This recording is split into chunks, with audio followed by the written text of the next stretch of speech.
In this video, I'm going to talk a little bit about blending with colored pencils. There's a lot of methods to do it, but I'll show you the basic way to do it, where you're just using the colored pencils themselves to blend with.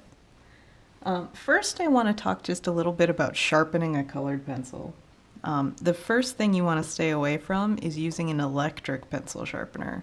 The sort of metal part that sharpens the pencil in an electric sharpener can get clogged because this isn't graphite. What holds the colored pencils together, or a binder is what we call it, is actually wax. So if you use those in your electric pencil sharpeners, it can get clogged up because the wax builds up. So instead, just use a handheld sharpener. And I feel like a lot of people tend to have problems with breakage. Now, if your colored pencils fall on the ground, it's likely that the lead inside of it gets broken. And so that can cause breakage, but also the way you sharpen things causes breakage. So most people, I feel like, sharpen way out here. And if you can see, the pencil wiggles in there. And that would cause the lead to break because it's acting kind of like a lever. So instead, you should hold your fingers up nice and close to the pencil sharpener and twist really gently in small little motions. And you can always check the lead with your finger and go back. So the closer your hand is to the sharpener, the safer it's going to be and the less likely it's going to break. And try not to do these huge motions because that's also going to cause some breakage. So just little tiny gentle motions, and that's going to help give you a nice sharp point in your colored pencils. So let's get started. I've done a simple drawing of my eye. I feel like eyes are good to talk about when we are drawing and working with blending colored pencils because there's a lot of colors going on in there. Not only do you have your skin tone, but you have the color of the iris as well. So what I'm going to do is just start light and then slowly build up the colors. So I could do this entire tutorial with just the primary colors if I really wanted to challenge myself. I might even start that way and then slowly build in my colors.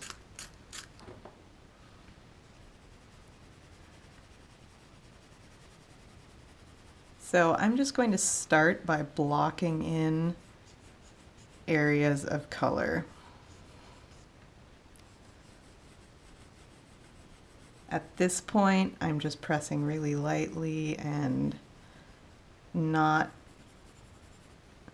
really worrying too much about being perfect. So I'm just kind of looking for where I see these yellowish tones in my skin and adding those areas in.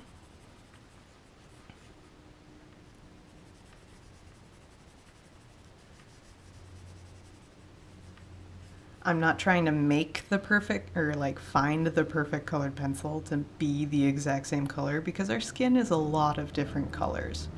So regardless of your skin tone, you're going to have a lot of different colors in there. So I actually kind of like to get a little subjective with my coloring in the skin and add in lots of different colors and maybe not blend them in all the way so that you really do see those hues of violets and blues and yellows in the skin. And I think it's just a little more interesting. It kind of gives some more vibrance to the features.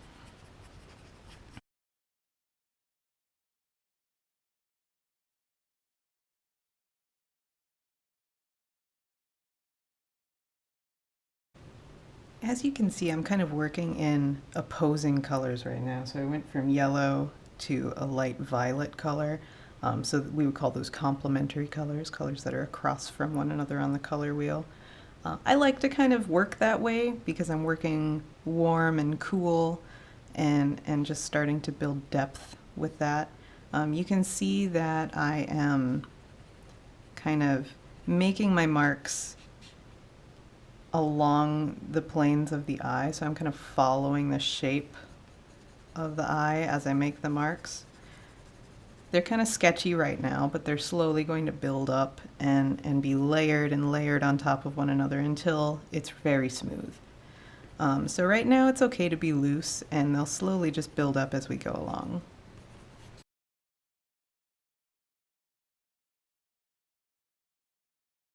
I really enjoy drawing or coloring in skin tones because of all the different colors in them. And I think most people just want to stick with, you know, peach or brown or whatever skin tone you happen to have. But what I really love is that the more you really look at people's skin tones, you can see the multitude of colors that are lying underneath the surface or that are used to create sort of that even tone. Right now I've got my awesome pallid winter skin, so it's very pale and sad looking. So I've got lots of like really light tones, but you can also kind of start to see the veins coming out around my eyes because it's so pale. So I don't know, I've always found that interesting, I guess, the sort of imperfections in the human body I think is a lot more interesting than perfection.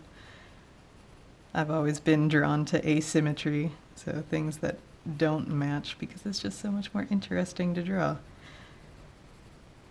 Just like I told myself when I was, I don't know, maybe in high school, oh, I can't wait to get wrinkles so I can draw myself. But now I have wrinkles and pimples, and that was not the bargain I was hoping for. Kind of a bummer. But at least I still have cool eyes, so, you know, I got one thing going for me. So you can see how I'm starting to just really build up colors. Just kind of going back and forth over the colors that I'm starting to lay down. So I'm just slowly building in these layers.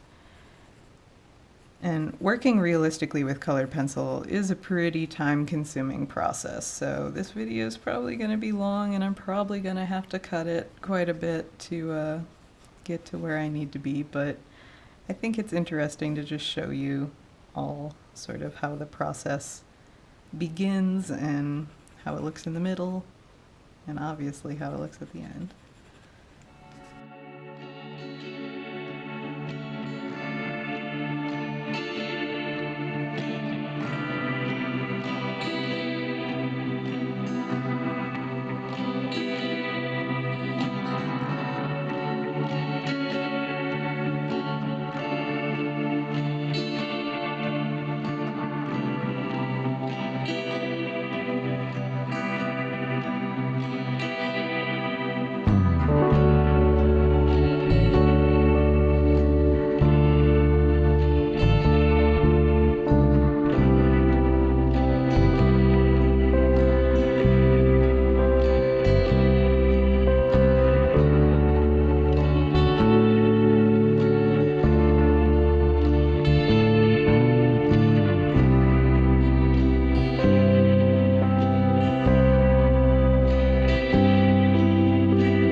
Alright, I think I'm at a point now where I just really need to make some black. So I'm going to darken in the pupil, and I think that's really going to make the whole thing just start to pop, and then start to add in some eyelashes. And from there I'm just going to start working on blending some more and adding more details. But before I add in the black, I want to talk about one thing. This right here is called a colorless blender, so it's essentially a colored pencil without any color in it. So we can use this to blend things together. So if you want to just kind of make everything a little bit more uniform, you can use this, and it's going to give it a little more sheen and stuff. You have to push kind of hard to get it to do what you need it to do. And one thing about this colorless blender is you can get the same results with a white colored pencil. The white might lighten it just a little bit, but it works really well as a blending tool. Basically, I just usually blend with any lighter colors that I'm working with when I'm layering, just by going over the top of the colors. So as I get to the edge, you can kind of see how it's smoothing out the colors as I go. The iris doesn't really have like a hard edge to it, so it's kind of fuzzed out on the edges, so I'm just kind of using this blender to fuzz out my edges for me. One thing the blender does not help with is if you're really scribbly with your coloring, this will not do much of anything for you. So you need to already have a fair amount of layering and blending already done in order for this to really be of benefit to you. So, I mean, you can essentially blend really well without it, but sometimes it's nice to just kind of push all the colors together a little more. Usually it tends to kind of bring out colors that were underneath stuff that you're doing, so you can kind of see how this is getting a little more green again from the layer of the brown and the marine green that I had down here.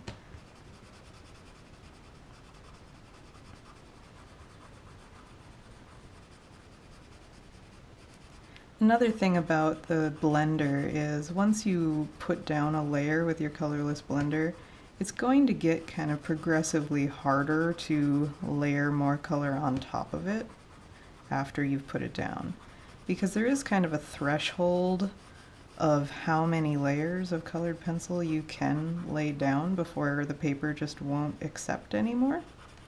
And I mean, it's different for whatever kind of paper you're using and how hard you're pressing, and I don't know, there's lots of different factors for when you're going to reach that threshold.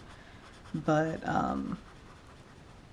what you can do is if you do reach it and you're not yet done layering your colors, what you can do is use some spray fixative, and that will give it kind of like this gritty tooth over the top so you can keep layering stuff down. Alright, so I'm going to start laying in this black. I usually start just a little bit lighter so that if I make a mistake, it's a little easier to lift up and change when I need to.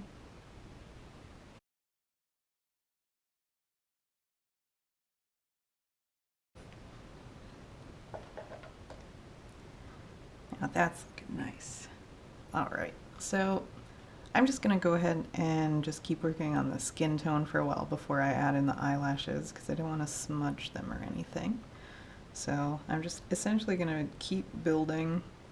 I'm probably actually going to be using some white to blend with, just to kind of lighten up the skin tone, and then also start to add in darker values as well.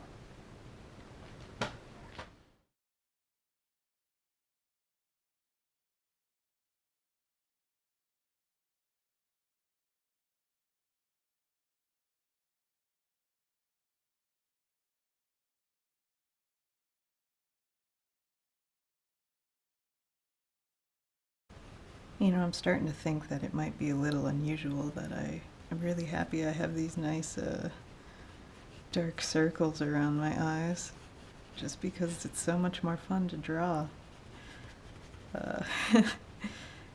Maybe that's the same along the lines of me being excited to have wrinkles. You know, they're fun to draw. Not the most fun in real life, but look at these great colors though. I'll just be happy about that. Who needs fancy eyeshadow when you can just look sleep deprived?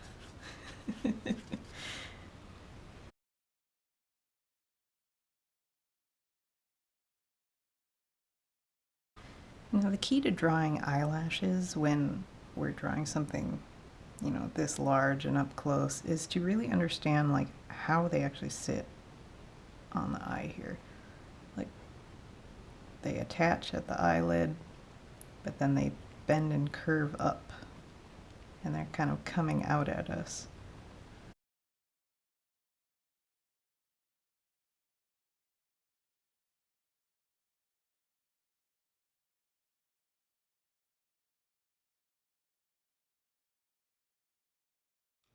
Lastly, since working with a white color pencil isn't going to give you pure whites, I'm just going to use a couple drops of white gouache, which is opaque watercolor, to bring out some highlights that I need to be totally white.